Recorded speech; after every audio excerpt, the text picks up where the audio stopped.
بسم الله الرحمن الرحيم الحمد لله رب العالمين صلى الله وسلم وبارك على عبده ورسوله نبينا وإمامنا محمد وعلى آله وصحبه أجمعين أما بعد السلام عليكم ورحمة الله تعالى وبركاته. Welcome to all of the viewers, all of the students, all of the learners, all of the disciples. Tonight's class, as it is on every Wednesday, will be on the explanation and commentary of the book Al-Lu'lu wal-Marjan Fima Ittafaqa Alayhi Shaykhan, Pearls and Corals, which is a collection of hadiths from Sahih al-Bukhari and Sahih Muslim. We have been teaching the book now for many years, and alhamdulillah, we have taken several great strides in the book, walillahi alhamd, and we're coming up on hadith 1000, which is, in my humble opinion, not gloating or bragging or boasting, but definitely an immense accomplishment, which I think is unprecedented in the English language and in the English language in the United States or North America, Canada, in which you have a series covering almost 1,000 authentic sound hadiths from Sahih Bukhari and Sahih Muslim in order from the beginning up until. Walillahi alhamdu wal minna. May Allah Azza wa Jal accept it from all of you and from all of us. What's important is we are not at the 1,000 hadith mark just yet. Hadith number 952. And we're in the 19th chapter of the book, which is called Kitabul Li'an. Kitabul Li'an, the book of Li'an. Last week, we explained Li'an in detail. We simplified the word, the term, and the concept. And we said Li'an basically means when a man accuses his wife of cheating on him, but he doesn't have the necessary stipulations to make that accusation, i.e., the 4 just witnesses who all saw his wife having vivid intercourse with another man. And what we say by vivid is if a woman was kissing another man, it is not the same. If that other man was touching her, fondling her, if they had their clothes off, it is not the same as actual intercourse. And the same applies to anyone else receiving the punishment in the Sharia. It has to be actual intercourse. And obviously a man may not want to be married to his wife afterwards. That's still cheating, technically, but it isn't the same as actual intercourse. Okay? And we explained, and we have simplified, sharahna wa basatna al-qawl, we have simplified why it doesn't pertain to a woman accusing her husband of infidelity, and that it doesn't go the opposite way. It is haram for a man to sleep with a woman that he is not allowed to sleep with in Islam. There's no doubt about that. Zina is a major sin for both sexes. But the nature not to upset anyone or to ruffle anyone's feathers, people watching, whatever their ideologies and ups and downs in life, but the reality is the reality. And we're not apologetic for the reality. A man is not made to be with just one woman. Mentally, spiritually, let alone physically. His body is different than that of a woman. So a man may have another wife. There are other times in which a man has an experience with the opposite sex, and a woman's experience with the opposite sex is only what? Husband, and that's it. Woman, she comes in, she says, I saw my husband sleeping with someone else. That could be this and that could be that. So these are the wisdoms why the li'an is always going to be the man accusing the wife. The man cannot prove it with the necessary witnesses. But at the same time, Islam does not force the man to be stuck. I know what I saw. I walked in. I'm not crazy. I saw it with my own 2 eyes. I'm not lying. But you cannot just defame a woman's honor by saying so on and so forth. So therefore, the exit, the flight square is the li'an. I do not wish to be with this woman. And if she's bearing a child, I do not acknowledge that child as being my own. So therefore, they go through this process called what? Al-li'an. Khairan, inshallah ta'ala. Hamza? Are there people up the steps? Yes. مشكلة صح؟ طيب, I think Up the side? the best solution will probably be Phone call. or the live. Yeah, I gave my wife my. طيب, okay, perfect. I just wanted to make sure because the mic is not back here.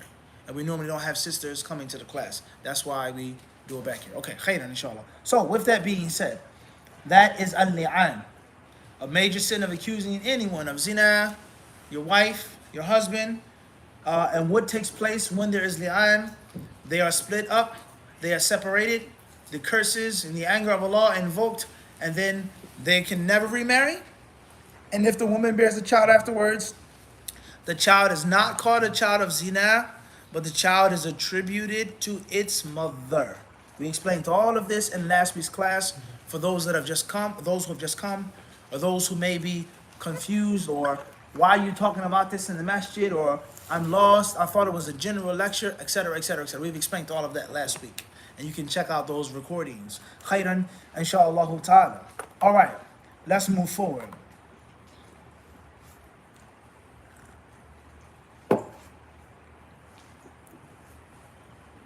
We mentioned what takes place, why those verses were sent down from chapter 24, Surah An-Nur. They can never remarry. The child is attributed to the mother and not to the father, nor is the child attributed to zina. An-Nawawi rahimahullah ta'ala, he says, قال العلماء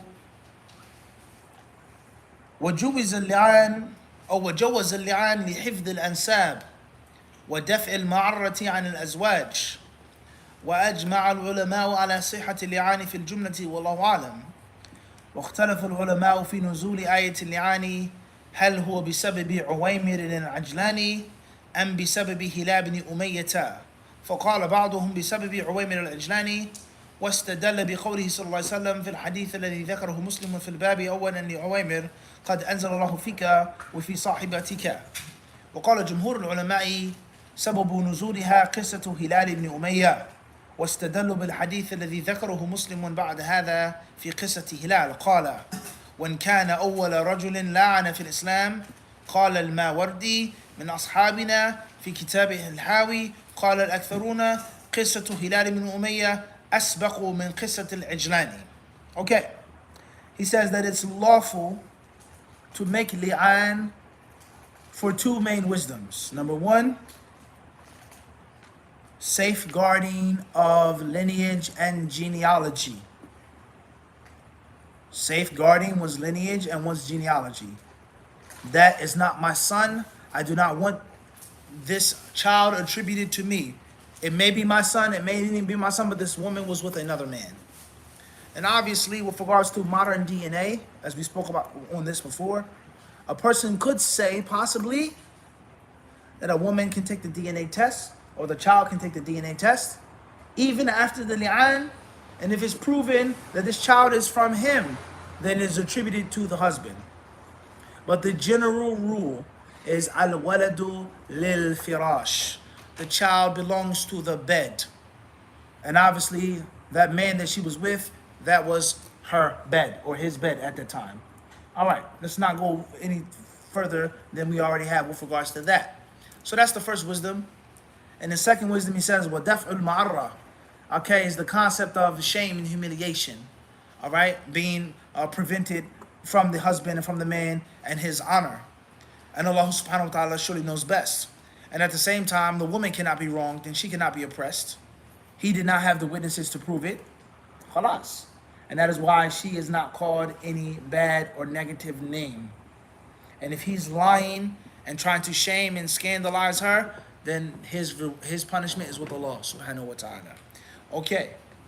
The scholars of Islam, they generally agree that this is something permissible to do. Li'an.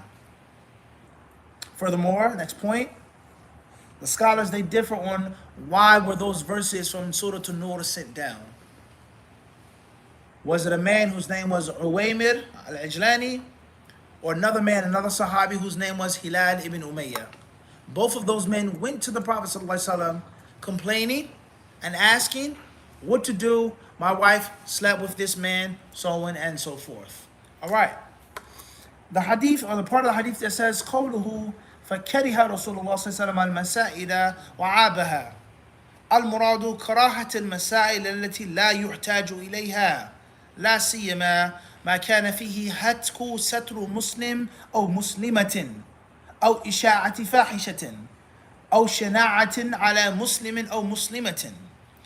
قال العلماء: أما إذا كانت المسائل مما يحتاج إليه في أمور الدين وقد وقع فلا كراهة فيها، وليس هو المراد في الحديث.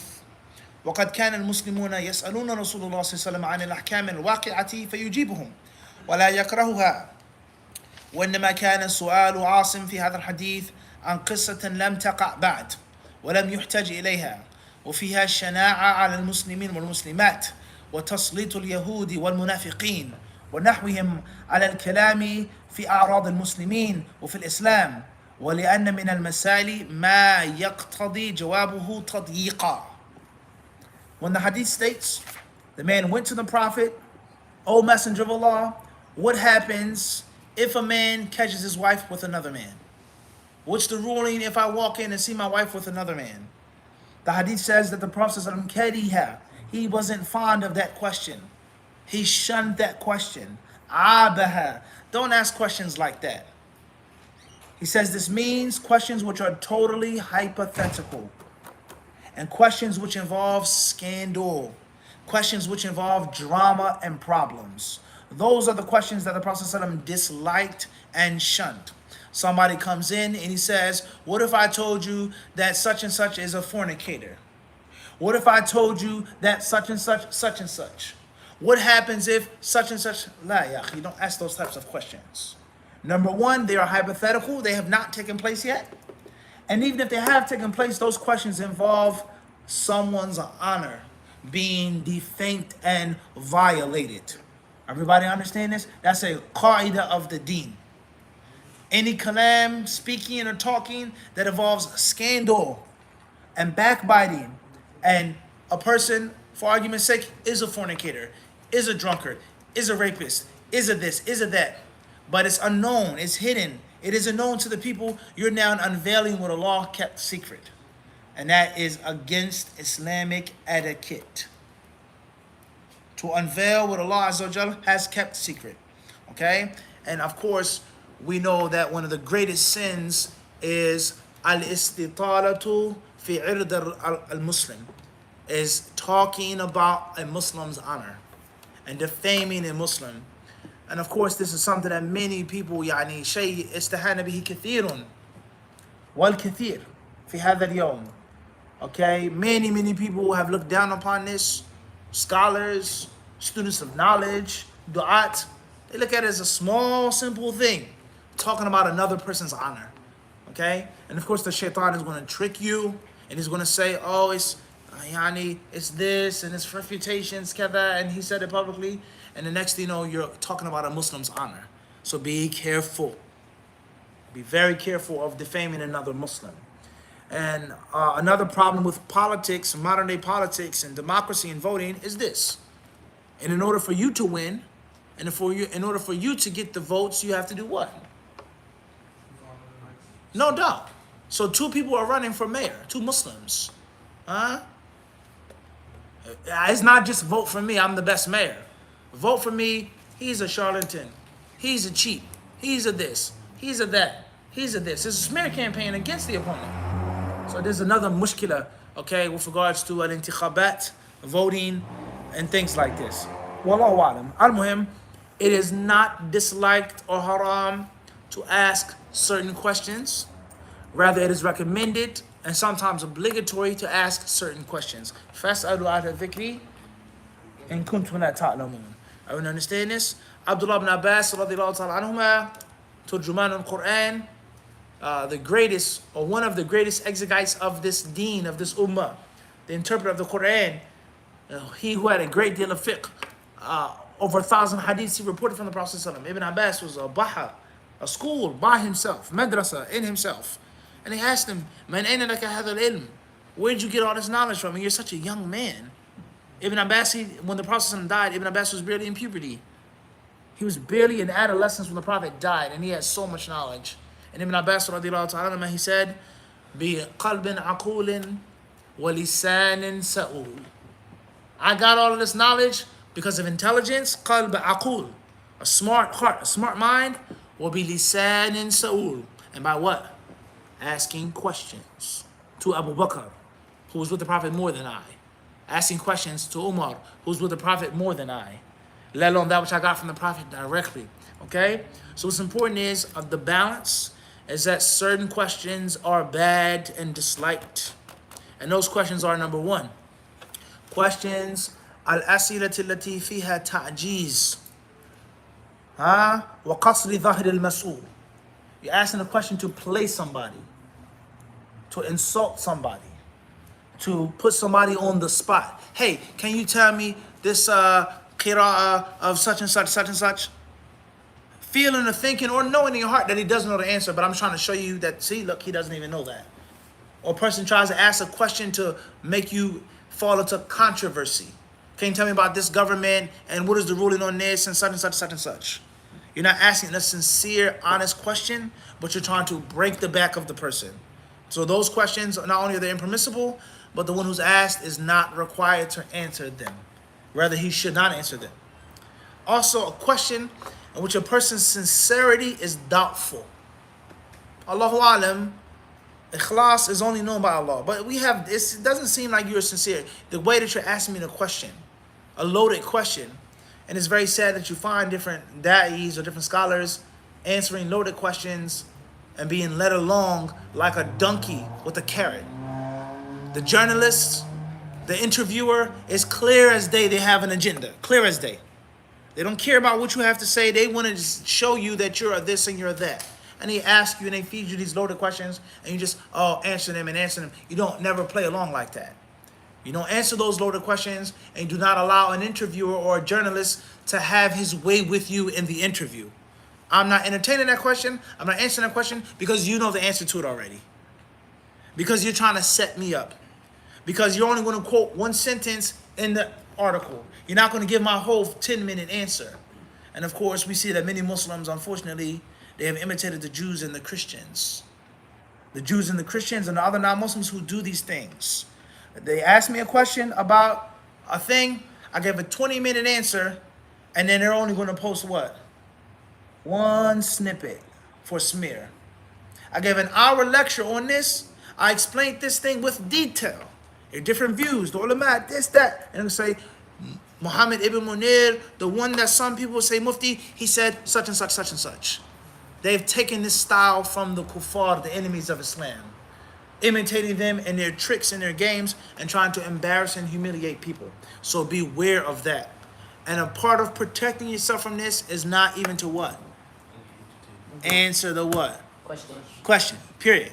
Or someone's trying to rush you into an answer. You say, if you have time to sit down, we need to sit down and drink tea and explain this. As far as a 30-second microwave question, no. Because you're going to misunderstand it, you're going to misinterpret it, and it's going to try to be a smear campaign. So that's what's meant by the Prophet ﷺ, كَرِهَ الْمَسَائِلَ وَعَابَهَا مثل هذه الأسئلة لا أسئلة التي وراها الاستفادة والانتفاع. Asking to benefit, that isn't included in that. خيرا إن شاء الله تعالى. No, he says, the questions which will help the Jews of Medina and the munafiqun. Look at the Muslims, look at the Sahaba, look at the people around Muhammad, look what they're saying, look what they're asking about, look what they're going through. It's going to embarrass the Muslims, and we should take heed to that. Wallahu ta'ala alam. Last but not least, he said a question which he says, مَا يَقْتَضِي جَوَابُهُ تَضْيِيقًا, a question which makes things difficult. And a perfect example of this, if I give you a homework assignment, and I say, tell me the ruling on wearing navy blue. Tell me the ruling on wearing navy blue. And then you come along and you say, what the proofs and evidences? I never asked for the proofs and evidences, but now since you asked, you get it? All you had to do was put on a piece of paper, wearing navy blue is a law in Islam. Now you have to bring the ayat and the hadith, the ijma', the madhabs. You have to do more work. So your question wasn't necessary and it only made people have more of a burden. Are we understand this? خيرا إن شاء الله تعالى. وفي الحديث الآخر أعظم الناس حربا كذا من سأل عما لم يحرم فحرم أو فحرم من أجل مسألته. And as it states, Nawawi says in another hadith, the people who have the greatest sin, those who are at most opposition to the deen, are those who ask about a thing that was not unlawful, and it became lawful because of their question. Are you understanding this? They asked an unnecessary question. And asking unnecessary questions and avoiding unnecessary questions, that is a part of having a full cup. For brothers who ask what's meant by having a full cup, there are many meanings of a full cup. Asking unnecessary questions is also a part of what? Full cupism. Empty your cup. Don't ask any questions. Learn, benefit, take what I give you, etc. All right. Khairan, inshallah ta'ala. Let's move forward.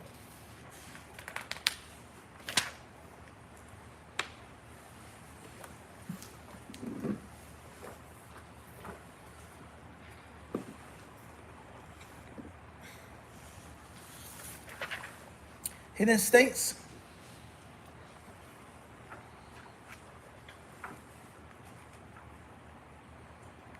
well, khalas, let's move forward, huh? We mentioned most of the important rulings with regards to that first chapter. Now, Abir, move forward. Let's move forward, inshallah ta'ala. What time is it, Kamasai? 9:41. 9:41. Right, the next book, that's the end of Kitab al-Li'an. And as I said before,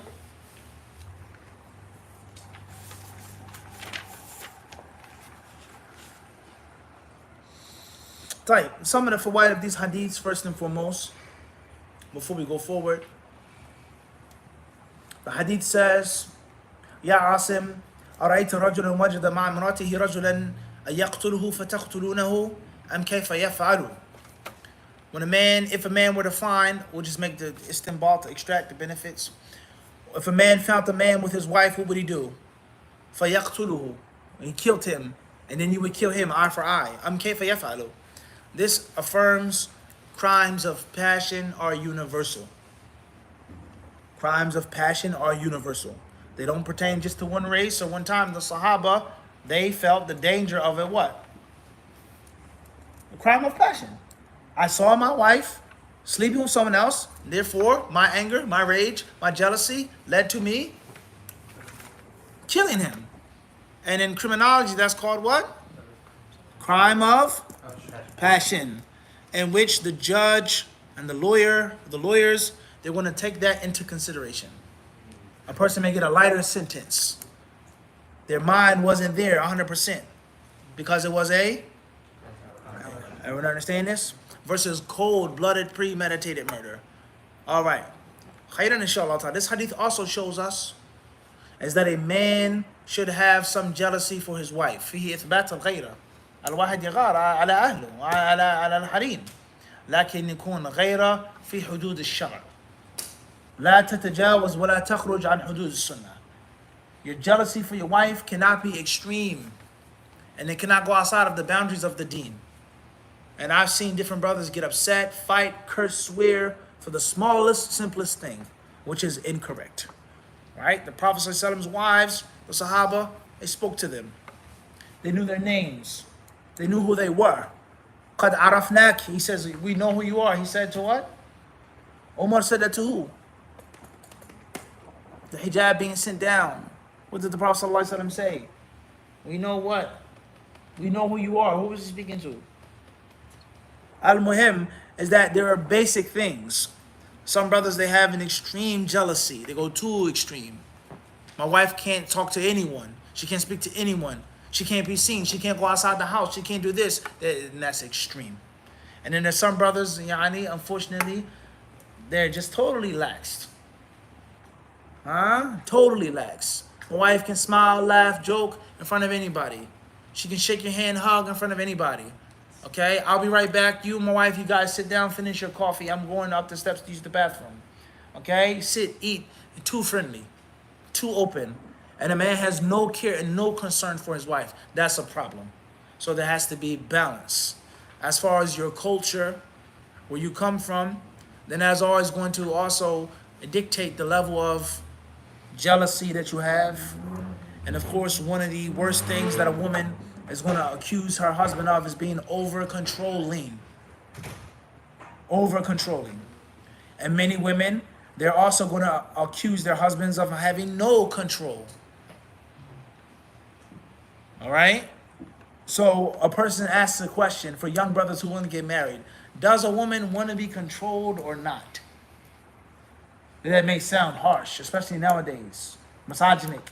What do you mean control a woman? Many women want to say, no, of course not. I don't want no man to control me, asking me where I am every 5 seconds. You can't go out the house. You can't do this. You can't. And then there are other women who may say, I don't want to be controlled, but I want the man to be dominant. I want to feel protected. I want to feel loved. And every now and then I want my husband to be a little jealous of me. And I want structure in my life. And some women and some men, unfortunately, but some women for sure, they're going to say, I want a man to what? To dominate me. To be in control of me. That makes me feel that he's a what? A real man. That has strength and has control. And I am the woman. And it is his job to take the lead role. And to take the driver's seat. Everyone understand this? So it's going to vary from person to person.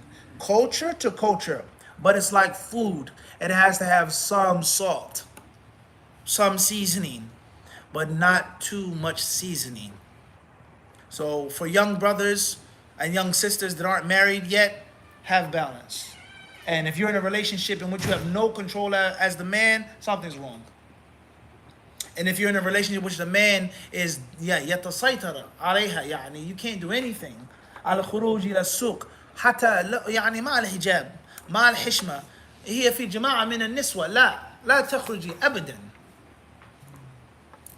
Many brothers are like that, okay? And that's not going to lead to a healthy marriage. So it has to be middle course. Jealousy for your wife is what? Balanced. And what true relationship can there be without no jealousy? Whatsoever. And the same applies to a woman. Whether she's in a monogamous relationship, she's going to feel a little jealousy. Yeah, you smiled a little bit too much with that lady. We were in the supermarket. You held the door for her. Your smile was a little too big. A little small smile, no problem. But your smile was what? Yeah, that's a little too much. Or the lady that you held the door for, she was too young. She was too pretty. She was too attractive. You hold the door for this older lady. Right? No problem. But this is nah. Well, how can that? But it can be to the point in which once again a woman becomes over controlling. Where you at? What are you doing? What are you doing right now? Call me back. Where you at? Give me your location.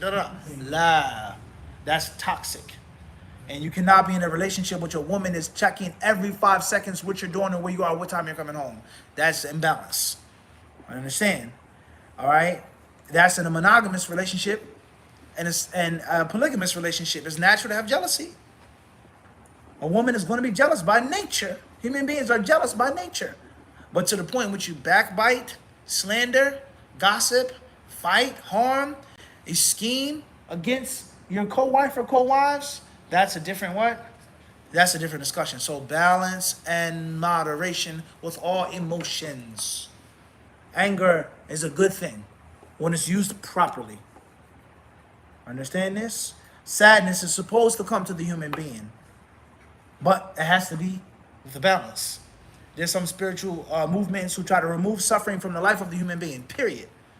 No suffering. That's why you don't own anything. You have no children. You don't get married. You don't eat this thing, because that leads to human suffering, which in most cases, it does. But the human being to feel some sadness from time to time, loss and gain, that is a part of the healthy balance. And that is a part of the emotional struggle that you have against yourself. All right, moving forward. فكره رسول الله صلى الله عليه وسلم المسائل وعابها حتى كبر على عاصم ما سمع من رسول الله صلى الله عليه وسلم فلما رجع عاصم إلى أهله جاء أويمر فقال يا عاصم ماذا قال لك رسول الله صلى الله عليه وسلم فقال عاصم لم تأتني بخير قد كره رسول الله صلى الله عليه وسلم المسألة سألته عنها قال أويمر والله لا أنت حتى أسأله عنها. هذا في إثبات حرص طالب العلم أنه يحرص على الاستفادة والانتفاع. لابد يكون حريصا على الأخذ عن شيخه. نعم. ويكون عازما كذلك. يكون في إيش؟ العزم. يعزم عليه. طيب. Moving forward. فأقبل عويمر حتى أتى رسول الله صلى الله عليه وسلم وسط الناس فقال يا رسول الله أرأيت رجلا وجد مع امرأته رجلا أيقتل فتقتلونه. هذا فيه إثبات القصاص أن النفس بالنفس، النفس بالنفس. أم كيف يفعل؟ فقال رسول الله قد أنزل الله فيك وفي صاحبتك فاذهب فأتي بها. وهذا فيه إثبات أسباب النزول, why certain ayat and verses were sent down. And this hadith also goes is to show فيه أدب من آداب القضاء ومن آداب المناصحة وهو أنك تسمع من كلا الطرفين ولا تسمع من طرف واحد, is that you speak to both parties and not just one party. Whereas he said what? إيش محل الشاهد من الحديث؟ قال فأتني, bring her to me. And let us do this what? In person, and not just a man saying something about a woman behind her back. قال سهل فتلاعنا وأنا مع الناس عند رسول الله صلى الله عليه وسلم إلى آخر الحديث. حديث ابن عمر أن النبي صلى الله عليه وسلم قال للمتلاعنين حسابكما على الله أحدكما كاذب لا سبيل لك عليها.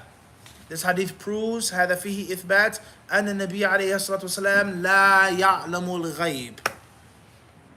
The Prophet does not know the unseen. He said that one of you two is what?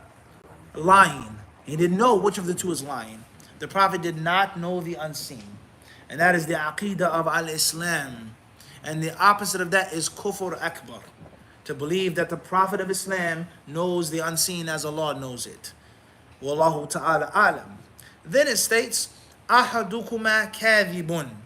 One of you is lying. This goes to show that the Sahaba al-Kiram radiallahu anhum, they were human beings. And there were flaws and mistakes and errors that existed in the time of the Sahaba. And Islam is not the concept of just a utopia, and which is ultimate perfection, no sin, no shortcoming. Abadan. That's unrealistic. And the best time of Islam, the time of the Prophet, there were people who had problems. Moving forward. قال ما لك إن كنت صدقت عليها فهو بما استحللت من فرجها. طيب هذا فيه إثبات الصداق. حديث ابن عمر أن النبي صلى الله عليه وسلم بين رجل وامرأته فانتفى من ولدها ففرق بينهما وألحق الولد بالمرأة.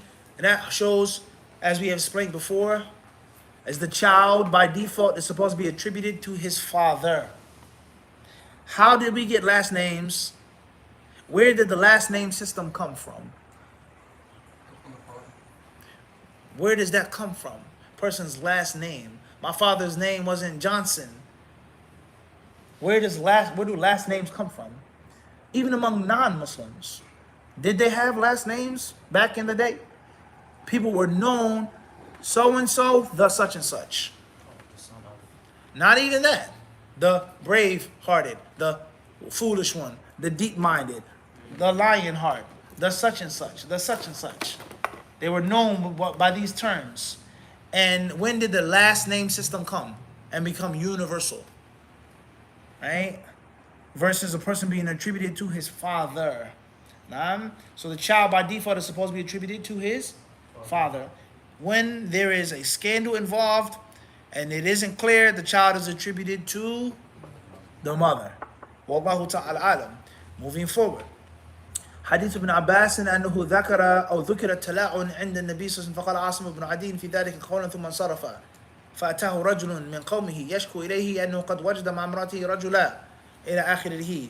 So this hadith goes on فيه إثبات القيافة, and we explained قيافة. What was the word that we used? Sean, what was the word that we used? Looking at the resemblance of the child to determine the father. In English. We said it in Arabic, قيافة. La. That's the concept, but that's not the word. We mentioned a scientific word for this.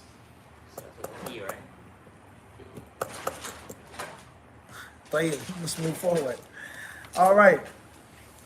The concept of people having different outward appearances. All right, and how yani jazakallahu khairan. MashaAllah. Ice latte. Black static. Allahu Akbar. Black static? Stag, like a deer.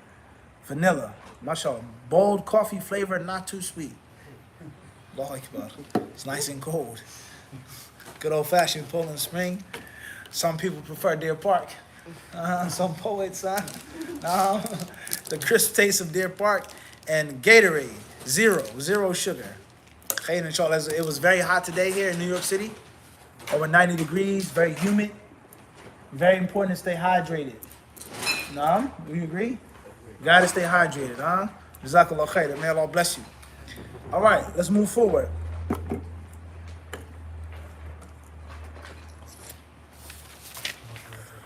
The last, the hadith 956. أتعجبون من غيرة سعد والله لأنا أغير منه والله أغير مني في إثبات الصفات, affirming the attributes of Allah subhanahu wa ta'ala. And Allah's attributes, as the ulama of Islam have taught us, أن الكلام في الصفات فرع عن الكلام في الذات يحتذى فيه حذوه. Speaking about Allah's attributes is a branch of speaking about Allah. The etiquette, the rules, the manners that are adhered to when you speak about Allah also apply to, just like Allah isn't similar to His created beings, His attributes are not similar to the created beings. Just like you don't say it's impossible for Allah to be like this.